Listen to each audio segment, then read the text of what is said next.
We're live. Dr. Phil Price, welcome to the show. Hi, mate. Yeah, I'm all good. How are you? I'm very well, thank you. I'm very well. Um, if we can we just start with just a bit of background info about yourself? Just tell us a bit about yourself, and then we can go from there. Yeah, sure. So, guess best place to start is I'm a lecturer at St Mary's University. I've been teaching there for it's been so long I keep forgetting. I think it's 14 years in February. So I teach on the strength and conditioning degree and the biomechanics degree. We've got several degrees leading from undergraduate to we have a professional doctorate. So it's like undergraduate, master's, PhD. So I teach across all those and for S&C, and then we've got a biomechanics masters as well, which I teach on as well. On top of that, I host a podcast called The Progress Theory, which varies on topics usually from series to series. But last series, we focused more on hybrid training, and whether it's from more like, just focusing on two sports, like powerlifting or and I don't know, triathlon, and just looking at the differences or what we could do to improve our training to maximize performance there, but also leading into more like CrossFit where you've got sort of like more outputs.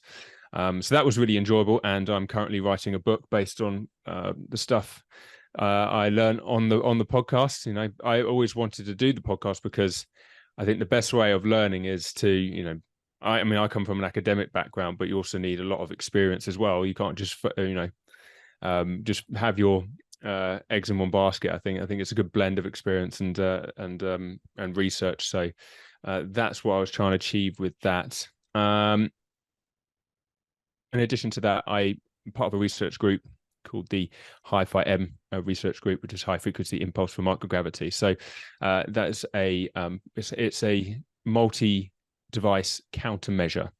What I mean by that is it's a piece of equipment which I'm working with someone that's developed, and we've been testing in microgravity. So the idea is that we get it into space so it can be used by astronauts. So that is my other area of interest. It's like training for astronauts and then hybrid training. Awesome. And you've done at least one HYROX, right? Yeah, I've done 3. I've done 2 pros and I've done a mixed doubles. Much more of a fan of mixed doubles. I like a bit of a rest. I did it with my wife. So it was a nice bit of rest in between. I think there are very, very different events. Yeah. I also think the events are very different between the pro and the open, because how you experience some of the stations is completely different, especially when it comes to the sled. So yeah, I find that fascinating. Just slight changes makes a complete difference in how you might prepare for a particular event. But I guess it's quite similar to CrossFit. You do one WOD with 50 kilos on the bar, and then you do it again on 70. It's a completely different strategy you need to complete it. So yeah, I think HYROX is really growing and exploding. We're actually doing the mixed doubles again in Birmingham, October. So that'll be entertaining. Obviously, we were speaking before we came on. Got a 6-month-old baby. We're both pretty tired, and training isn't exactly going as well as it was pre-baby. So it'll be a lot of fun. Yeah, cool. All right. I saw that you're talking about the 6-month-old, or the future world champion, as you often call him. Yeah. I saw you mentioned that there was you put up a question about, if you lived your life again, what skills do you think are essential for you to develop when you were younger? And you said with him, I think you're planning on starting with swimming and gymnastics as a foundation. What's the reason for that, out of interest? A lot of it's just to improve or start improving general movement patterns and spatial awareness. I want him to move well, but at the same time, I want him to have good perception of where his body is in terms of the environment. I think that's a really important skill when it comes to other sports, especially sports that involve like more of a chaotic environment: football, rugby, hockey. I think decision making at that stage and the elite level of that level is what separates those from the rest. So I think that provides a good foundation, and then I will start introducing lots of different sports based on where his interests are as he goes through. Because, you know, a lot of the recommendations are around keeping a youngster in multi-sport until, you know, even around 16. And then start to specialize after that, because then they can utilize that wide array of physical qualities into whatever sport they may have. You know, having a decent engine will help improve your ability to recover if you choose a sport which involves more repeated sprints, etc., and you can develop that over time. So that's probably, yeah, that's why you know, I'd start with swimming for obvious reasons. I want to be able to swim. I think it's a good life skill, but gymnastics, I think, just acts as a bit of a base. And, you know, at that level, they're kind of just playing around, aren't they? It's like a mini obstacle course with padding, and and you learn the odd skill there, here and there. And I think that's great, just to create an environment of free play so they can just figure it out for themselves over time. So yeah, I wish I'd done it. I never did any gymnastics, and you can really tell with how I move as an adult. So funnily enough, I was reading an article in Men's Health yesterday with Ollie March on, and he'd said he'd started his kids off with swimming and gymnastics as well. So yeah. If we go, like you mentioned the progress theory podcast that you've done, and you did a series on hybrid training.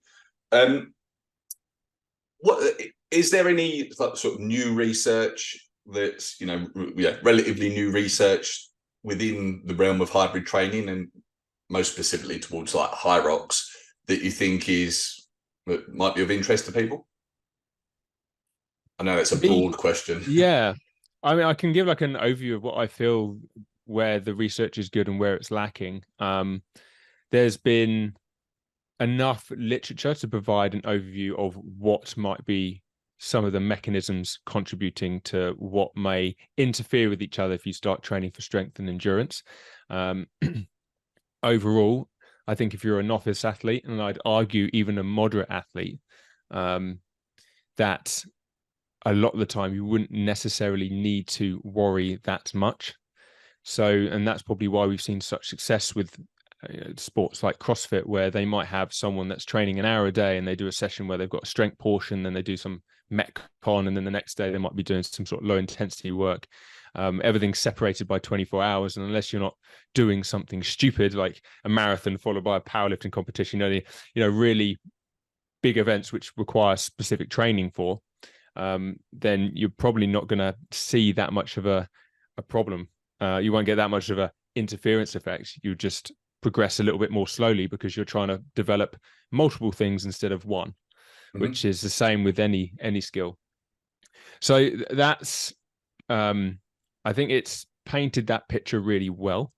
I don't necessarily think it's transferred well into the training community, because you get the odd person saying, look at this runner, and then look at this power athlete. You know, they're completely different. If one started training, powerlifter started training in endurance training, you would start losing strength, etc. And it's like, well, yeah, you have a point, but they are both you've given examples at the elite level. Like if you dropped to like the sub-elite level, you could probably, as we're seeing in CrossFit, as we're seeing in HYROX, people are achieving amazing things. Yes, they might not be competing for Olympic records, but in many countries, they could probably compete at the national level, and that's pretty damn impressive. So, yeah, I mean, I think the research actually says that, even though there's some methodologies I don't think is as good as it could be, and that's because it becomes difficult to do. But I think it paints that picture well, and I think maybe that hasn't necessarily leaked towards the general population. Where I think it could go. Sorry, do you feel like the interference effect does become more relevant for someone like doing double training days or anything like that? Yeah. So it becomes more of an issue the greater the level that you are, is because you've got a greater fitness level to potentially lose. So that's where it becomes an issue, and you're training more, your intensities and volumes are higher. And because of that, the human body has to, you know, to get better when you're already at that level, you've got to really push yourself. And that takes a lot of hard training. So of course, there's going to be a potential overlap. I would argue that as soon as you reach that level and you start doing double training days, you can do things easily to minimize any interference effect. It's just that you could also, by good programming, but at the same time, you could also do bad programming and have the complete opposite effect. So really, it just gets to a level. It's like, yeah, it could be an issue, but that will depend on your program. Mm-hmm. Mm-hmm. Okay. Sorry, I interrupted you. Were you going to say where the research is lacking? I think where the research is heading, I think we're starting to have a better understanding of what's happening, like at the muscle. Like anyone that's done HYROX could probably tell that, oh, my quads are blowing up. Maybe you've gone from the lunge portion to the run, or I always know that my worst run section is after either the row and the lunge, but obviously the row and lunge are doing two completely different things. One's probably going to get my I guess it's a bit more systematic. It's a bit more like whole body. You're breathing harder because of the row, whereas the lunge is a bit more, maybe slightly more focused on the lower limb musculature as I go through greater range of motions to be able to do that. So the physiological response from the row and the lunge is completely different, yet both affect my run. So it's like, well, why? And I think we're learning a bit more about that. And when we learn a bit more about that and then start to take those ideas and implement into like training intervention research, we might have a better idea of, how to optimize. I don't like using the word optimize, but tailor some training to try and improve HYROX rather than just doing loads of things that look like the sport itself. Mm-hmm. Okay. If we shift to like energy systems or training intensity or zone 2 maybe specifically, well, if we start at like the basic level, can you just talk like what zone 2 training might be for someone that's heard about it, maybe interested in doing it, and how they should go about doing that? Yeah, sure. I mean, zone 2 training is essentially just low intensity training on a single modality. As soon as you start moving around loads of different modalities, the body then requires it to move blood to all sorts of different areas. And that shunting of blood to particular areas, the dilation of capillaries around the muscle to get blood to the area because it's carrying the oxygen it needs to help with the contraction. Then it becomes not really zone 2. You're not really defining zone 2 just on heart rate. Typically, when it's low intensity, you're doing training, say it's a run, say it's a bike, is doing it around the area where you get that first inflection point where the lactate starts to rise. And what I mean by around, there's several different ways you could define where it is zone 2, and some people have it before, some people have it just after. So just saying zone 2 is like, well, whereabouts? Because clearly there's a physiological response happening there. And the idea of spending a lot of time in this area is just to improve blood flow to the working muscles. It helps improve cardiac output. It helps improve the ability of developing a steady state situation in your body where you have this homeostasis between the waste products that you generate from the aerobic processes and the ability for the body to use it or to remove it. So, for example, lactate isn't just like these waste products. Yeah, it gets removed by the blood, but at the same time, it's a signaling molecule. It can be broken down further for energy, et cetera, et cetera. So the body uses it. It's a really important molecule. So lots of zone 2 training can actually help our ability to recover. So that's why you hear a lot of people saying, do a large volume of low intensity work, because it helps your ability to physiologically recover from the harder type of training that you will also do and probably do more of as you reach towards, I don't know, like a HYROX competition. So yeah, I think low intensity training is really, really quite important. So it's great to see it got a bit of a boom recently. Sometimes people go a bit too far with it, but it's still important. And these booms often come from when people see things going a little bit wrong in the industry. And I think loads of people were to sort of like training at a really high intensity every day. And then all of a sudden they just don't have that ability to develop that base. So, you know, I was saying about that first lactate point, it then occurs really early. So, for example, if I only trained high intensity all the time, I'd have like what's known as a lactate threshold, which occurs really early in terms of if I had a graded exposure of intensity, if I was running. So my body will go straight away to using lactate and essentially carbohydrates for energy. So, well, you don't really need to do that because muscle glycogen is a limited store. Your ability to stay in that intensity level is limited as well. So why you don't really want that. You start to impair your ability to recover because the body goes straight to perceiving that low intensity work is high intensity work because they use the same processes to develop energy for it. So you don't want that. I've seen people say that they've seen similar responses to those that are diabetics in like CrossFit athletes that only train like 100% all the time. And that's not going to help you recover that well. And whether that affects your training long term or your ability to recover in a competition, but it's both going to have an impact.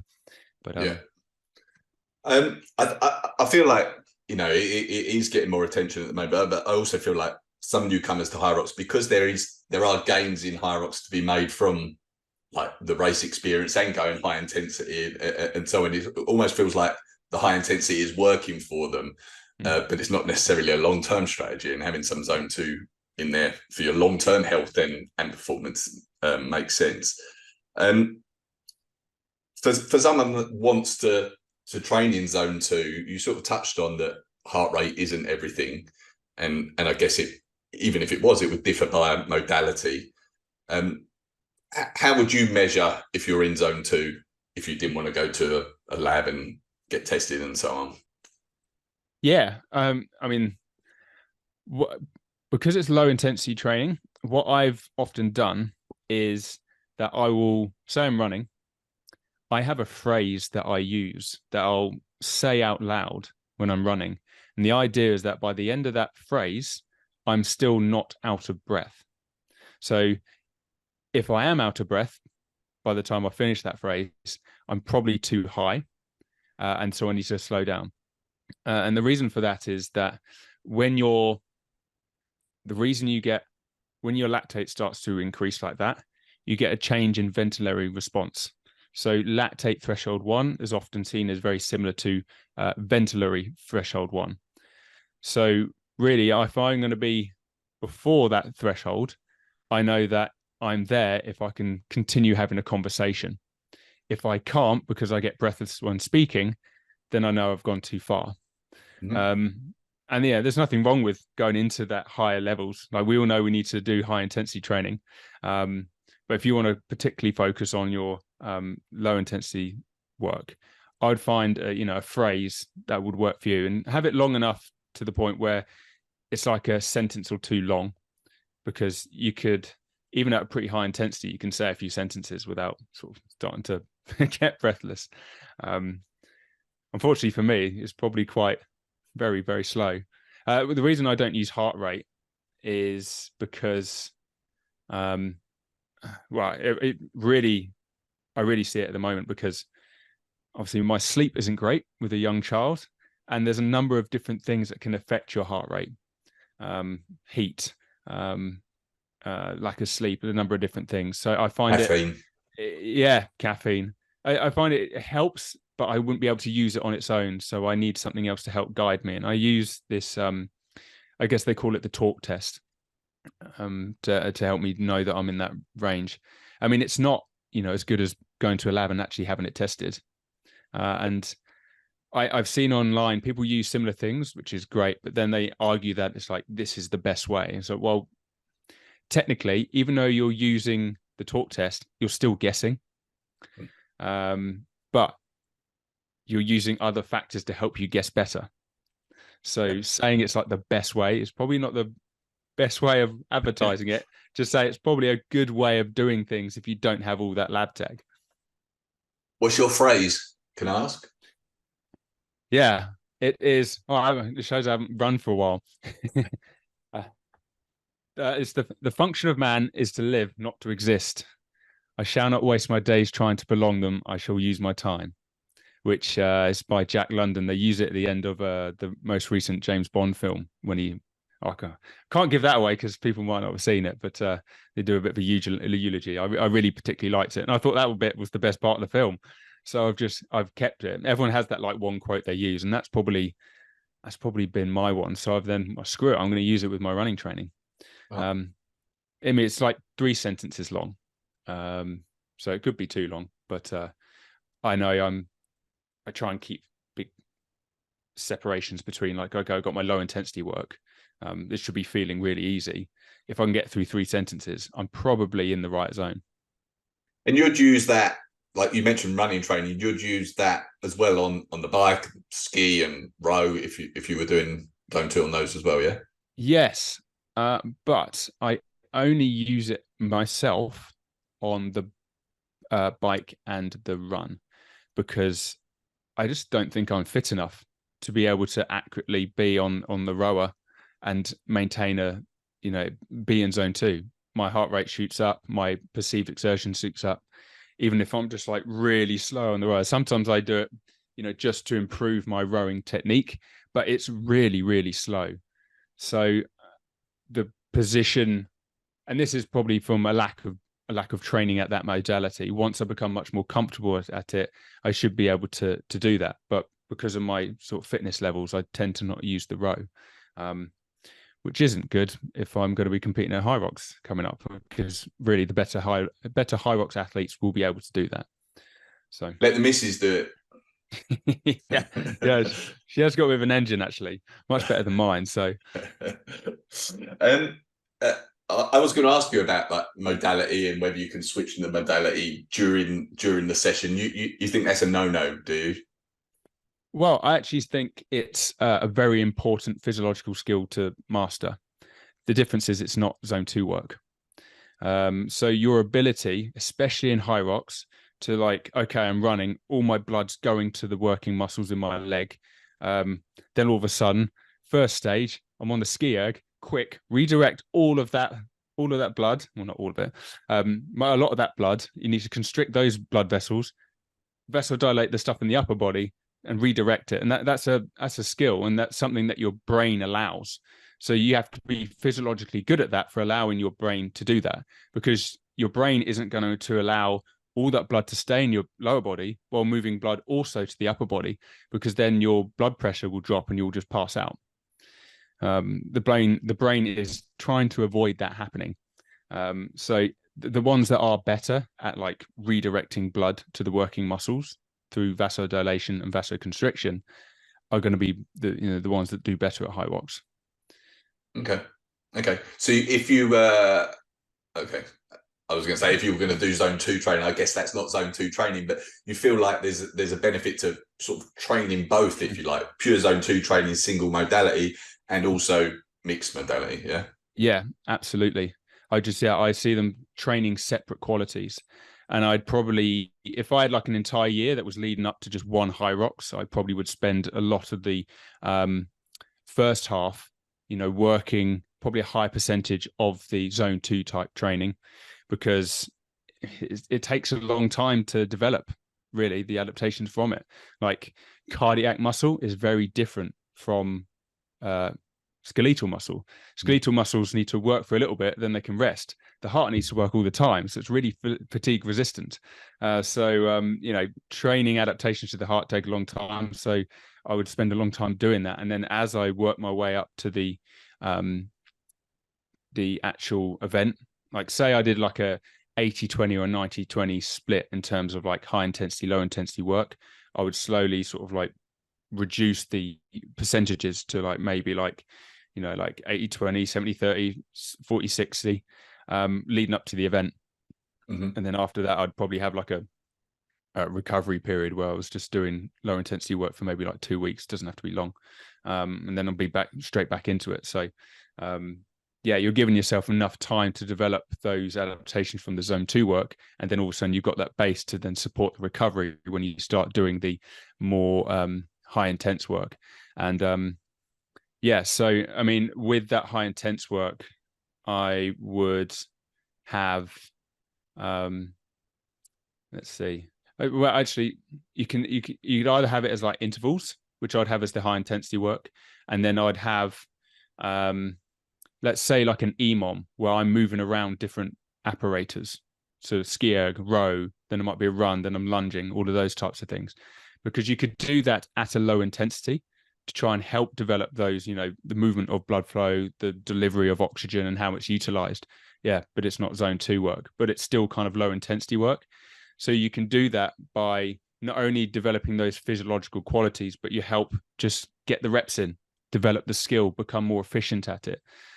So yeah, that would probably be the low intensity zone 2 work, and that low intensity sort of mixed modality work will probably be together, but they're creating different physiological qualities, but both are just as important for HYROX. Yeah, and I guess they're both beneficial without being overly fatiguing and compromising other sessions, right? Yeah. Those high intensity stuff, the ones that require you to be most fresh beforehand, and then the longest recovery after it. But surrounding that can be the lower intensity stuff that doesn't generate as much fatigue, like you said. So yeah, you can organize your training week around that. Yeah.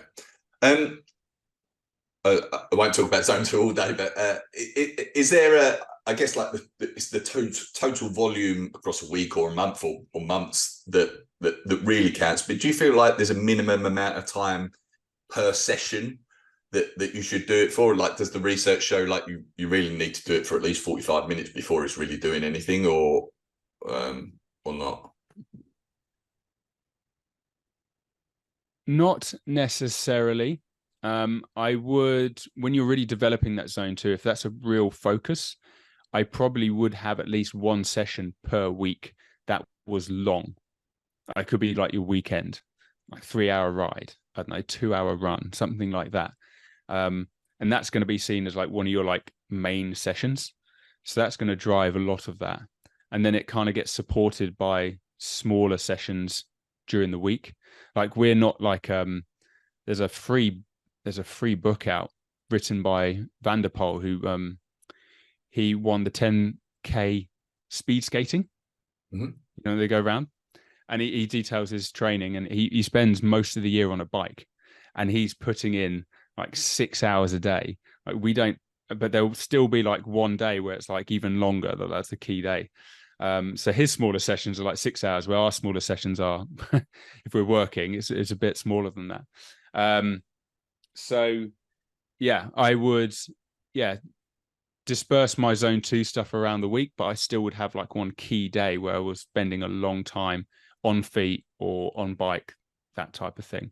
And then from that, you would see what your total volume is for that week, and then you just tailor it week by week. Some weeks you might not increase the amount of volume, some weeks you might increase a little bit. Sometimes you might increase the intensity very slightly, very small changes, but just see how your body responds.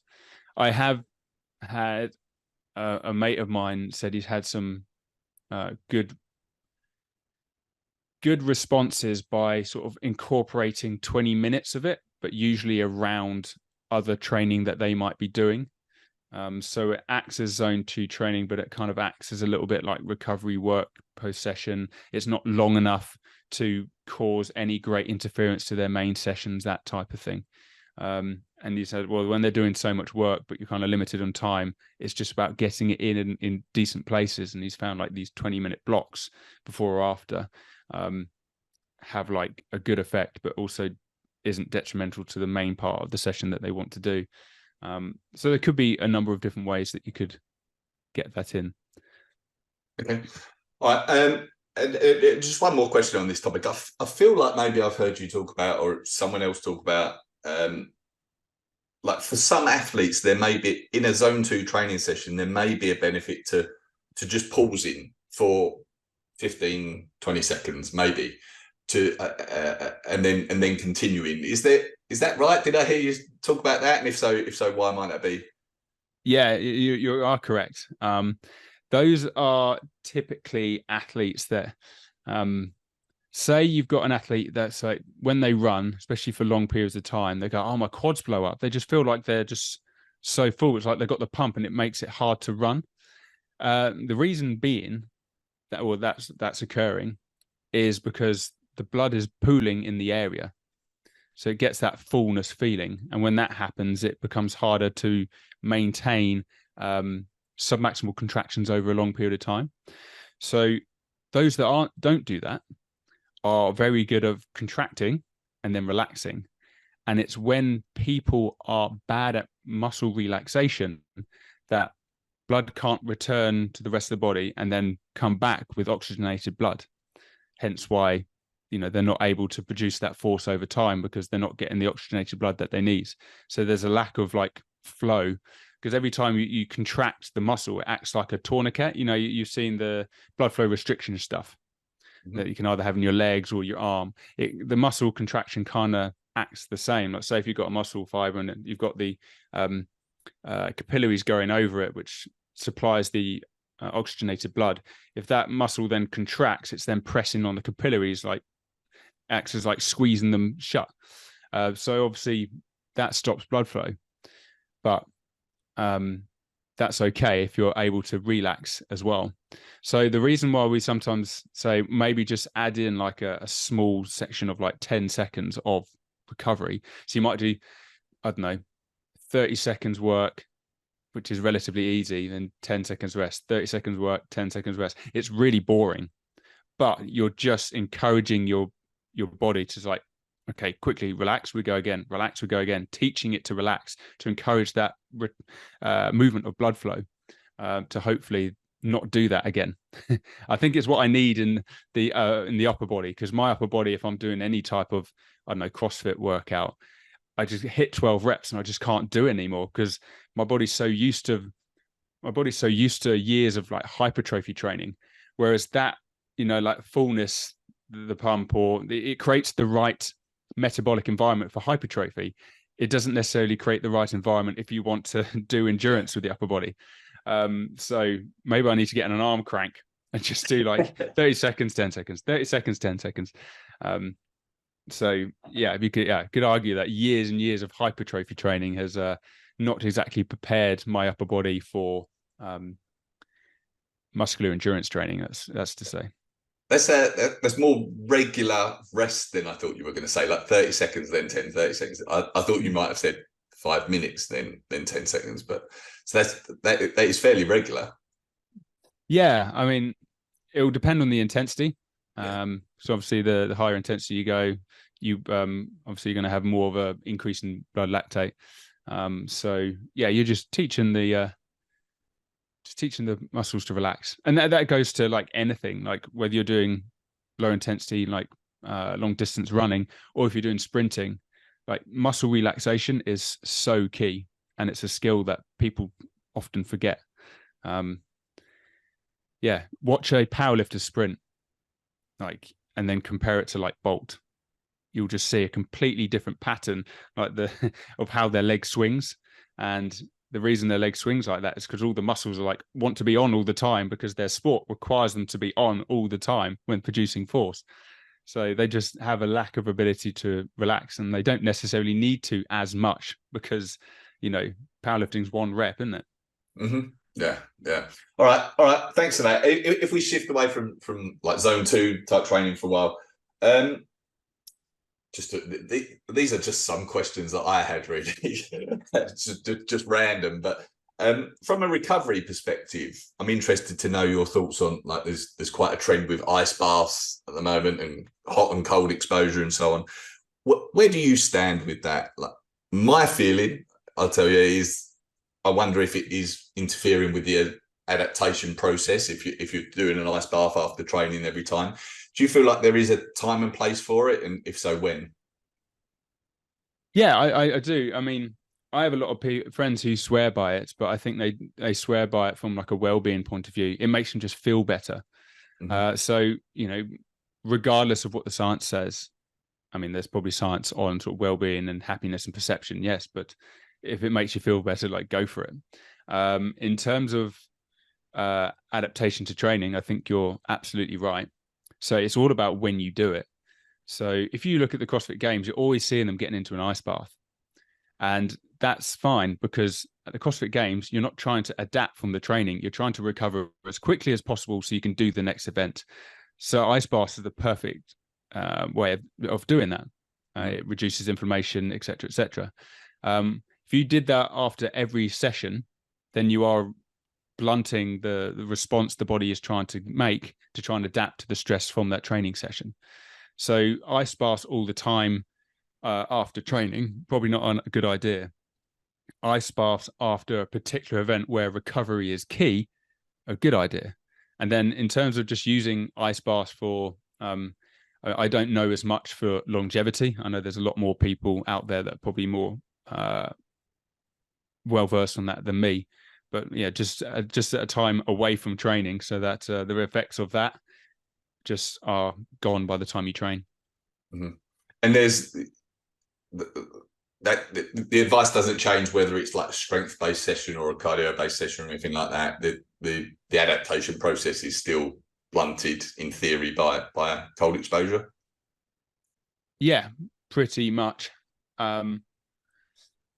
Because I mean, people often see or link it to like hypertrophy or sometimes strength training, where there's some form of metabolic or damage there that's been blunted, whereas that metabolic damage is probably going to be there during endurance training as well.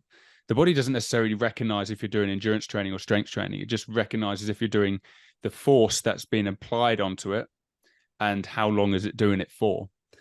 So you can get just as much DOMS or any type of like mechanical or metabolic damage after both endurance and strength training. So if you are putting an ice bath after that, you're going to be blunting the repair of that damage. So you're limiting your body to adapt to it. How about like the opposite, like heat exposure, saunas and so on? I think there's a fair bit of research around the benefit of saunas, isn't there? Yeah, I'm not too familiar with the research around saunas, and that's probably because whenever I've often looked into stuff that I've had access to, I've had access to like cold. I've never really had access to like saunas on a weekly basis. I've never done anything like the Marathon Dressage or Badwater. So I, from like a well-being in terms of blood flow, I'm not too well versed. However, more and more people are reporting like really positive results. And I was speaking to someone not too long ago on the benefits of utilizing sauna to try and improve your ability to thermoregulate if you're preparing for something in a hot environment. So, for example, like the Marathon Dressage, for example, you need your ability to sweat very well to try and thermoregulate your body. So, trying to improve your body's ability to do that is really quite important. But you need like a good, solid sort of sauna-based training before it to try and get to that level that would be appropriate for something like running the Sahara Desert. Yeah, a little bit less extreme than Sahara, but HYROX can get pretty warm too, right? Yeah, so, very humid in there, very wet. You can just feel the sweat in the air, which is quite grim if you think about it. Yeah, it does get hot in there. Yeah. Do you use any tech in your training or your performing? And if so, what? And sort of maybe a secondary question is, are you looking at HRV, heart rate variability, and finding that useful? And what's the research around that show? Yeah, where is it? I actually haven't since, and this is me being slack, but since my boy was born, I hadn't. But I have an app which I particularly like. Where is it? So HRV4 training. Yeah. And what it does is that you place your thumb over the light on your iPhone and every morning, and then it measures your heart rate variability. And I know the higher the heart rate variability, there's kind of better or more better position or better readiness that you are in. But I quite often see it as like if you start to see changes every day like that, that's more of a problem than like you're low consistently or higher consistently. So it's like variability in the variability, which is more of an issue. So it's always, I've been playing around with it.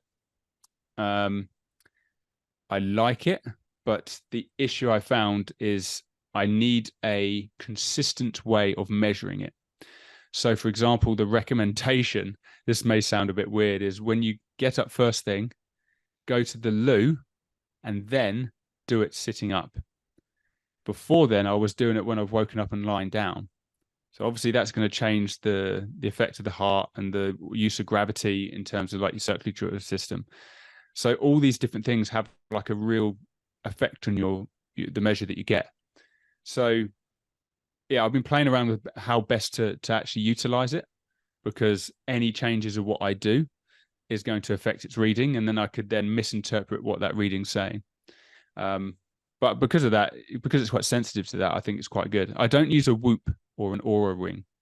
I haven't yet.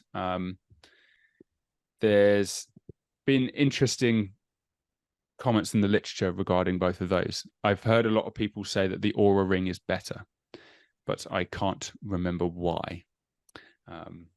But in terms of what it provides you, like it's really quite cool, that percentage of daily strain. And whether it's slightly off or not, it's going to tell if you're like really tired or not. But sometimes if you train and you're not feeling great and you've got like 46% on your like Whoop, you end up having an amazing session.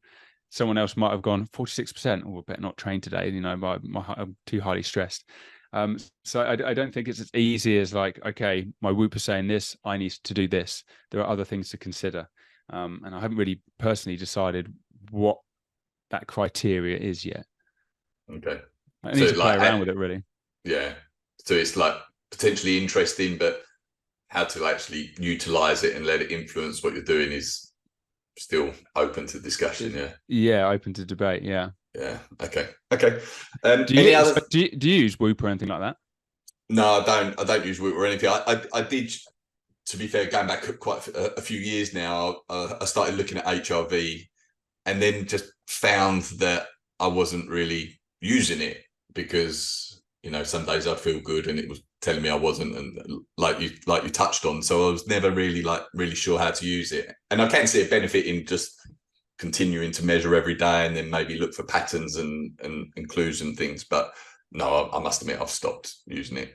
But, yeah. No, I get that. Like, it's good to do it over a long period of time because, like you said, you're looking for patterns. It tells a story. Some people think, oh, it's raised slightly, or it's gone down slightly. I need to do something to change that or take advantage of that. And it's like probably the day-to-day variability is just pretty normal there. You don't overact to any small change that you see. And that's probably why I stopped when I was, we've just had our first child, because like I was getting like 4 hours sleep a night and I might be able to get half an hour's worth of training in. Yeah. Like it's, I'm too governed by other lifestyle factors at the moment to fully utilize it. If I was a full-time athlete, yeah, I would. But at the moment, it's just not working for me. Yeah. Okay. We're in the off season at the moment of HYROX anyway, and but then when we get into the season, which really kicks off this weekend in Sydney, the races come pretty thick and fast, and there's a temptation for a lot of people to race fairly regularly and so on. Do you have a feel for like how often someone can expect to peak for a race across maybe a year, and yeah, how you might go approach that racing wise? Yeah, I'm quite anecdotal, but I think people only have the ability to properly peak about 2 to 3 times a year. So people that race all the time, like there's probably an issue with that. Or say you have 7 HYROX races over the year. Just pick which ones are your peak ones and the other ones which are kind of training races. Like there's nothing better than to really truly understand the sport than to do it regularly. So, you know, if you've got a race where like, okay, this is a training race, I'm going to try my paces on the runs at this pace. I'm going to, you know, use it as an opportunity to see what my RPE is on each station, how I feel after each one, how it works, all of those stuff. It gives you so much information and also so much experience of how to deal with the ROX zone or all those little tactical skills which you don't get when you're training. So this isn't me saying don't do all of those, don't do all those events. Do them, but don't expect to peak, or don't try to peak because you'll run yourself into the ground.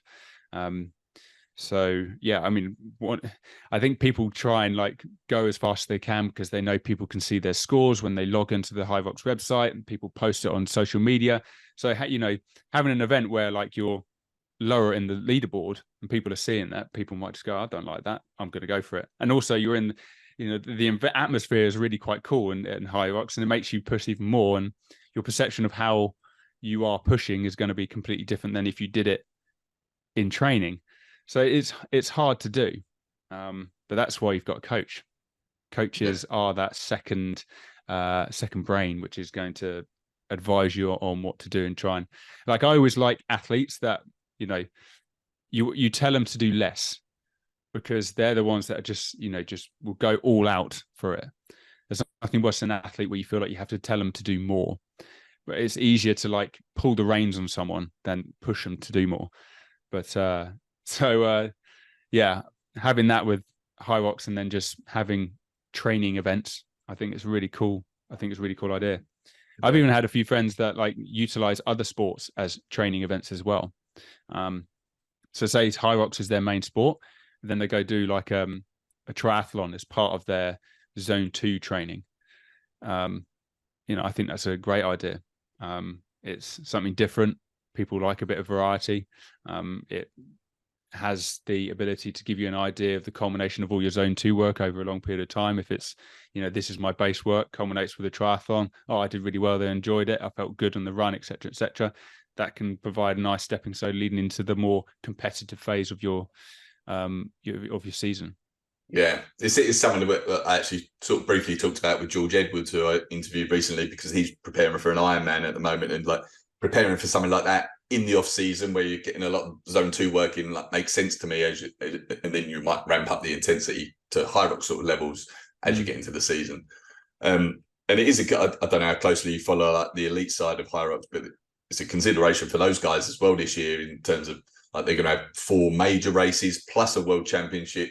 You know, if they qualify for all of them, and then plus races where they're trying to qualify for those races. So there's certainly going to be considerations where they need to choose what they're going to pick for as well, because trying to do it for 5, 6, 7 races, might become difficult. Yeah, it's like the constraints of the sport force you to do certain things. So, you know, you might have someone that gets forced to peak many times or too many times because of their trying to qualify or do this or do that and the other. And then you might get someone that's, you know, at the very top level, like a Hunter McIntyre, that probably could go, you know what, I just need this position or this time to qualify. So I'll do that, knowing that I could have actually got 2 or 3 minutes in the tank, but I'll save that for later. Yeah. If we like, this is a bit of a less specific question, but is there any training mistakes that you feel are commonly being made by hybrid athletes or HYROX athletes that we haven't touched on? Main one probably is around training like HYROX all the time. There's a time and place for it, you know, leading up to HYROX. But I wouldn't try and train like this is a HYROX session. Monday, Wednesday, Fridays, we've got HYROX sessions. I probably wouldn't train like that, especially early in the season, because it might just lead you to train too intense too early, and then by the time you get later in the season, you're just knackered. You know, try and pinpoint over a season what you need and what you need to work on, and what will need to go first. So that's what I would probably do. I'd argue that rather than look at that WOD, it looks like a HYROX session because it has row, lunges, and wall balls in it. be a bit more thoughtful in terms of how you program. So, for example, like if we think physiologically, what skills do we need to have? Like we need to be able to jump off the rower and then put in a fast 1K time. So that is a skill we need to get better at. We need to, all of a sudden everything, the blood is like in the whole body. We need to redirect it to the legs again, or vice versa. We've gone from producing force in the lunges in a certain way, then all of a sudden we've got to run where we act like a bouncy strut. It's very different. Like that's a skill for the body to allow you to do. So be aware of those things and try and train them. And then I always try and incorporate what we said earlier about just encouraging muscle relaxation.